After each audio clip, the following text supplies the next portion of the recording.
శ్లోకాలన్నింటినీ జాగ్రత్తగా పట్టుకోవడం ద్వారా ఈ మంగళకరమైనటువంటి శ్రావణ మాసం మనందరికీ కూడా ఐశ్వర్యాన్ని ఇవ్వాలని, దాంతోపాటు మానసిక శారీరక దృఢత్వాన్ని అద్భుతంగా మనకందరికీ కూడా అందించాలని, దాంతోపాటు సాధనా మార్గం వైపు ప్రతివారి యొక్క మనస్సు రమించేటువంటి సంకల్పాదులు కలగాలని మనస్ఫూర్తిగా కోరుకుందాం. అటువంటి ఉన్నతమైనటువంటి సంకల్పాలు చేస్తూ ముందుకు సాగుదాం. మొదటి శ్లోకం ఇవాళ చెప్పుకునేటువంటి శ్లోకం స్తోత్ర భాగంలో 10వ శ్లోకంగా చెప్పబడేటువంటి శ్లోకం.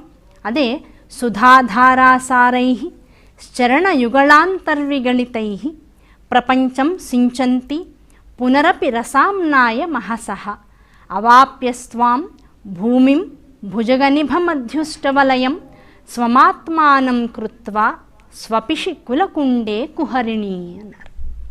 ఇంత ముందు భాగంలో చిట్ట చివరి శ్లోకంలో మనం మహిమూలాధారే శ్లోకం చెప్పుకున్నాం. అది 9వ శ్లోకంగా చెప్పబడుతూ ఉంటుంది. అంటే అమ్మవారి యొక్క మూలాధార చక్రం నుంచి సహస్రారం దాకా ఉండబడేటువంటి పంచభూతాత్మకమైనటువంటి జగత్ యొక్క స్వరూపం దర్శనం చేయిస్తున్నారు శంకరాచార్య వారు ఆ శ్లోకంలో. అలా ఉన్నటువంటి ఈ జగత్తు యొక్క స్వరూపం అంతా కూడా ఈ సుధాధార ఎక్కడ ఉంది అంటే అమృతాన్ని వర్షిస్తున్నటువంటి సహస్రారము యందు నిబిడీకృతమైంది. ఏ సాధకుడైతే అమ్మవారి యొక్క ఈ పంచభూతాలన్నీ చక్కగా ఉపయోగించుకుంటూ, దాంతోపాటు జ్ఞానాన్ని గురువు ద్వారా స్వీకరిస్తూ, జ్ఞానంతో కూడుకున్నటువంటి పంచభూతాత్మకమైనటువంటి జగత్తులో సప్తధాతు నిర్మితమైనటువంటి ఈ దేహంతో అమ్మవారి కోసం పరితపించి అమ్మవారి కోసం ప్రయాణం చేస్తాడో అటువంటి వాడిని అమ్మ సహస్రారంలో అనుగ్రహిస్తుందట. ఆ సహస్రారంలో ఎలా ఉంటుందట అమ్మ? అయ్యవారితో కూడుకుని ఇద్దరూ కలిసి ఆనంద భైరవుల స్వరూపంలో ఉంటారట. ఆనంద భైరవీ స్వరూపాలతో అక్కడ నాట్యం చేస్తూ ఉంటారట. అదే ఆనంద నాట్యము, అదే ఆనంద భైరవ నాట్యము. దాన్ని మనం తాండవము అని చెప్తూ ఉంటాం, శివతాండవం అంటూ ఉంటాం. ఆ శివతాండవ నృత్యం ఏదైతే ఉందో దాని నుంచి అమ్మవారు అయ్యవారు చక్కగా ఆ నాట్యాన్ని చేస్తూ ఆ పాదాలు ఏం చేస్తారు? మన బ్రహ్మరంధ్రం మీద భావించండి ఒకసారి. మన బ్రహ్మరంధ్రం మీద నుంచుని అయ్యవారు అమ్మవారు ఇద్దరూ కూడా విశేషమైనటువంటి ప్రజ్ఞతో చక్కగా ఆనంద తాండవం చేస్తూ ఉంటే వారి పాదాలు ఎక్కడ ఉంటే అక్కడల్లా ఏమనుకున్నాం? తామరలు ఉంటాయి అనుకున్నాం కదా. ఆ తామరల మీద వాళ్ళ పాదాలు పడి మళ్ళీ తాండవ నృత్యంలో చేసేటువంటి కేళిలో ఆ పాదాలతో పాటు వాళ్ళు ఎగురుతూ ఉంటే, పాదాలని కదిలిస్తూ ఉంటే ఆ తామరల మధ్యలో ఉండేటువంటి ఆ పచ్చని పసుప్పొడి ఏదైతే ఉందో, పద్మరాగ రేణువులు ఏవైతే ఉన్నాయో అవన్నీ కూడా ఏమవుతున్నాయి? సాధకుడి యొక్క బ్రహ్మరంధ్రం మీద నుంచి మొత్తం నాడీ మండలం ఏదైతే మూలాధార, స్వాధిష్టాన, మణిపూరక, అనాహత, విశుద్ధి, ఆజ్ఞ అని చెప్పబడుతూ ఈ సాధనా మార్గంలో సాధకుడితో పాటుగా ఊర్ధ్వముఖ చలనం చేస్తూ ఉండేటువంటి మండల వ్యవస్థ ఏదైతే ఉందో అదంతా కూడా ఈ పద్మరాగములు, ఈ తామరల నుంచి వెలువడుతున్నటువంటి అమ్మ పాదాల నుంచి కురుస్తున్నటువంటి, అయ్య పాదాల నుంచి రాలిపడుతున్నటువంటి కరుణ అనేటువంటి అద్భుతమైనటువంటి విభూదిగా మారి అదే అమృతముగా విలసిల్లుతూ ఈ నాడీ మండలం అంతా కూడా తడిసిపోతూ ఉంది. అంతే కదా. పైన నుంచి అమ్మ అయ్య ఇద్దరు కూడా ట్యాప్లో నీళ్లు వదులుతున్నారు. ఆ వదులుతున్న ఏమవుతుంది? సాధకుడు ఏం చేశాడు? లౌకికంగా వెళ్ళేటువంటి దృష్టిని లౌకికంగా ముందుకో వెనక్కో కిందకో పంపించకుండా పైకి పంపించాడు, ఊర్ధ్వముఖ చలనం చేయించాడు.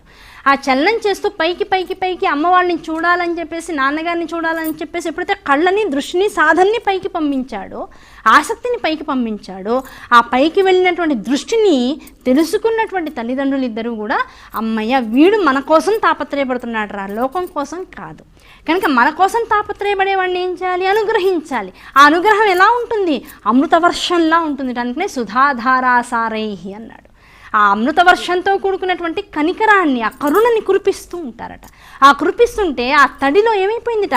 ఈ బ్రహ్మరంధ్రం నుంచి మొదలెట్టుకుని మూలాధార క్షేత్రం దాకా ఈ మండల వ్యవస్థ అంతా కూడా తడిసిపోయి ముద్దైపోయి ఆనందంలో తేలియాడిపోతుంది. ఎందుకంటే వారిద్దరూ చేసేటువంటిది ఆనంద భైరవ నృత్యం.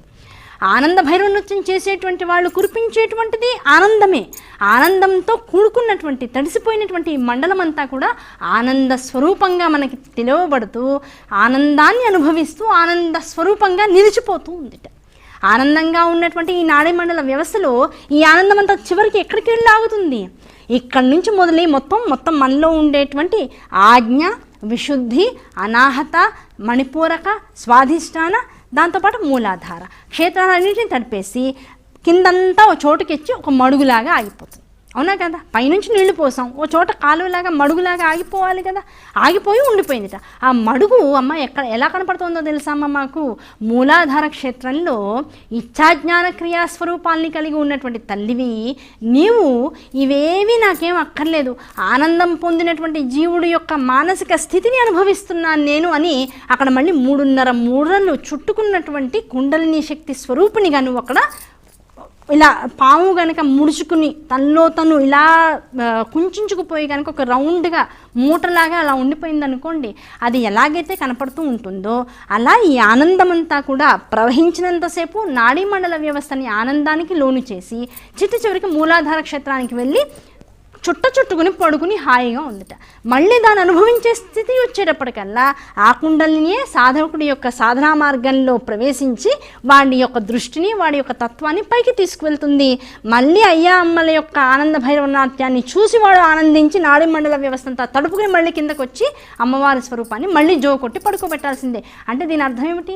24 గంటల రోజులో పగలంతా 15 గంటలు నువ్వు ఎంత జగత్తంతా తిరిగినా, ఎంత రమించినా, ఎంత ఆనందాన్ని పొందినా, రాత్రి అనేటువంటి సమయం వచ్చేటప్పటికి ఏం చేస్తావు? మళ్ళీ ఇంటికి వచ్చి నీ స్వస్థానంలో మళ్ళీ నువ్వు పంచేంద్రియాలకి, సప్తధాతు నిర్మిత దేహానికి రెస్ట్ని ఇస్తున్నావు. అలాగే అమ్మవారు ఏం చేస్తుంది? సాధకుడికి కూడా సాధనా మార్గంలో ఎంత ఉచ్చస్థితిని అనుగ్రహించినా చివరికి వాడికి కూడా మానసికమైనటువంటి వైక్లభ్యాలు కలగకుండా, వాడి యొక్క ప్రయాణంలో ఎక్కడా కూడా అనవసరమైనటువంటి మార్గాలు జ్యోతకం కాకుండా మధ్య మధ్యలో తాను వచ్చి కుండల్నిగా 3.5 మూరల స్వరూపంగా లోపల పడుకుంటూ ఉంటుంది. ఆ పడుకున్నటువంటి శక్తియే చైతన్యం. అది చైతన్యం అని తెలుసుకోవడమే సాధకుడి యొక్క సాధన. ఆ సాధన మార్గంలో చైతన్యంతో పాటు ఎవడైతే ప్రయాణం చేస్తాడో వాడికి సహస్రాలలో అమ్మవారి యొక్క దర్శనం జరుగుతుంది. ఆ చేసుకునేవాడు ఆ దర్శనాన్ని చేసుకునే అనుభూతిని పొంది కింద దాకా వచ్చి మళ్ళీ ఇప్పుడు మనం ఎలాగంటే 7 కొండలకు వెళ్తాం, శ్రీనివాసుడి దర్శనాన్ని చేసుకుంటాం. కింద నుంచి అలిపిరి దగ్గర నుంచి 7 కొండలు నడుచుకుంటూ పైకి వెళ్ళాం. అవునా కదా? పగలు ఎక్కేస్తాం, మామూలుగా అందరూ కూడా పగలు ఎక్కేస్తారు. ఎక్కేసేసి పైకి వెళ్ళిపోతాం. ఆనంద నిలయంలో ఉన్నటువంటి వెంకటేశ్వర స్వామి దర్శనం చేసేసుకున్నాం. ఆ పూట అక్కడే ఉన్నటువంటి జాపాలి మరిన్ని దేవాలయాలు చూసుకున్నాం. సాయంకాలానికల్లా కిందకు వచ్చేసాం, రిజర్వేషన్ అయిపోయింది. రైలో, బస్సో లేకపోతే మన సొంత వెహికల్లో ఎక్కేసాం. ఎక్కేసి తిరుపతి నుంచి కొంత దూరం వచ్చిన తర్వాత చూడండి, దూరంగా ఈ 7 కొండలు కూడా రాత్రిపూట దేదీప్యమానంగా వెలుగుతూ ఉంటాయి కాంతులతో. అవునా కదా? అక్కడ లైట్లు పెడుతూ ఉంటారు. మనకు అప్పుడు ఏం తెలుస్తుంది? అబ్బా పొద్దున ఇవే కదా ఎక్కాం, ఇంత కష్టపడి 7 కొండలు ఎక్కాం. 7 కొండలు ఎక్కి ఆ పైన ఉన్నటువంటి 7 కొండల స్వామిని ఆనంద నిలయంలో చూసుకున్నాం. ఆనంద నిలయంలో స్వామిని చూస్తే ఎంత ఆనందం కలిగిందో మళ్ళీ కిందకి రావాల్సిందేగా, అక్కడే ఉండిపోవడానికి అవకాశం లేదుగా. మళ్ళీ కిందకి వచ్చి కాస్త దూరం వచ్చి 7 కొండల్ని ఒకసారిగా చూసామనుకోండి, ఆ రాత్రిపూట కాంతులతో ఆనందము స్వామిని చూసిన ఆనందానికన్నా కూడా రెట్టింపు ఆనందాన్ని కలిగిస్తుంది. అటువంటి ఆనందమే ఈ లోపల ఈ 7 కొండల్ని, ఈ 7 చక్రాల్ని ఎక్కినటువంటి సాధకుడికి కూడా నిరంతరము అందించడం కోసం తల్లి రాత్రి అయ్యేటప్పటికల్లా తాను ఇచ్ఛాజ్ఞాన క్రియాశక్తుల్ని తనలోకి తెచ్చేసుకుని కుండలిని స్వరూపంలో మళ్ళీ నిద్రావస్థలోకి వెళ్ళిపోయి అక్కడ చుట్టుకుని పడుకుంటూ ఉంటుంది. అక్కడ నుంచి 7 చక్రాలు దేదీప్యమానంగా వెలుగుతూ ఉంటాయి. ఎందుకు? ఆనందధార కురిసినందువల్ల ఇదంతా కూడా విద్యుల్లతలా మెరిసిపోతూ ఉందిట. అందుకనే సుధాధారాసారే చరణ యుగళాంతర్విగళితై ప్రపంచం సించంతి పునరపిరసామ్నాయ మహసః అవాప్యస్వాం భూమిం భుజగనిభ మధ్యుష్టవలయం స్వమాత్మానం కృత్వా స్వపిషి కులకుండే కుహరిణి అన్నారు. కనుక ఈ కుల మార్గంలో నడిచేటువంటి తల్లియే ఈ ఆనంద మార్గానికి కూడా ఆవిడే ధాతుస్వరూపంగా నిలుస్తూ ఉంటుంది. ఆవిడే దీనికి అంతటికీ కూడా అసలైనటువంటి స్థితి కర్త. ఆ స్థితికర్త అయినటువంటి ఆ కుండలిని శక్తికి నువ్వు నమస్కరించుకున్నావు. పైకి తీసుకెళ్లాలన్న ఆవిడే, షీఈ్ ద గైడ్. అంటే ఒక చోటికి తెలియని ప్రదేశానికి వెళ్ళావు, నీకు ఒక మార్గదర్శకుడు కావాలి. ఇక్కడ మనలో ఉండేటువంటి ఈ మార్గదర్శకత్వము చేసేటువంటి స్వరూపిణియే ఆవిడ కుహరిణి స్వరూపంలో ఉంటుంది, తిరుగుతూ ఉంటుందిట. ఆవిడకి నువ్వు నమస్కరించుకుంటే తీసుకెళ్ళగలిగేది ఆవిడే. మళ్ళీ చేరవలసిన ప్రాంతానికి మళ్ళీ నేను తీసుకొచ్చి ప్రశాంత చిత్తంతో మళ్ళీ నువ్వు సాధనా మార్గంలోకి వెళ్ళగలిగేటువంటి స్థిర చిత్తాన్ని అందించేది ఆ కౌళినియే. అటువంటి తల్లికి నమస్కరించుకో, నీ జీవితం బాగుపడుతుంది. అంటే మనకెవ్వరికీ తెలియనటువంటి యోగ మార్గాన్ని కూడా శంకరాచార్య వారు చాలా నిశితమైనటువంటి బుద్ధితో మనందరికీ కూడా ఆకలింపు చేసుకోగలిగేటువంటి పదాలతోనూ భావనలతోనూ ఇచ్చేసి కుండలిని శక్తి అంటే ఏమీ లేదురా, నీలో ఉండేటువంటి సాధనని నువ్వు పెంచుకునేటువంటి స్థితియే. అటువంటి స్థితి నీకు గురు రూపిణిగా తల్లి అనుగ్రహిస్తూ ఉంటుంది. అంతే తప్ప నీ అంతటా నువ్వేమీ చేయలేవు. ఆవిడ మీద ఆధారపడి ఆవిడకి నమస్కరించు, నిరంతరం ఆవిడ పాదాలు పట్టుకో. ఆవిడ పాదాలు పట్టుకుంటే ఏమవుతుంది, ఆవిడ ఎక్కడికి వెళ్తే నువ్వు అక్కడికి వెళ్ళిపోతూ ఉంటావు. ఆవిడ రోజు సాయంకాలం పూట అయ్యవారితో పాటు ఆనందకెళ్ళి నాట్యం చేయడం కోసం వెళ్తూ ఉంటుంది. మార్గం ఏమిటి? కౌళ మార్గమే. నీలో ఉండేటువంటి 6 చక్రాలే. 6 చక్రాలు దాటి అయ్యేవారితో ఆవిడ ఆనంద తాండవ కేళి చెయ్యాలి. చేశాక మళ్ళీ మణిద్వీపానికి రావాలి.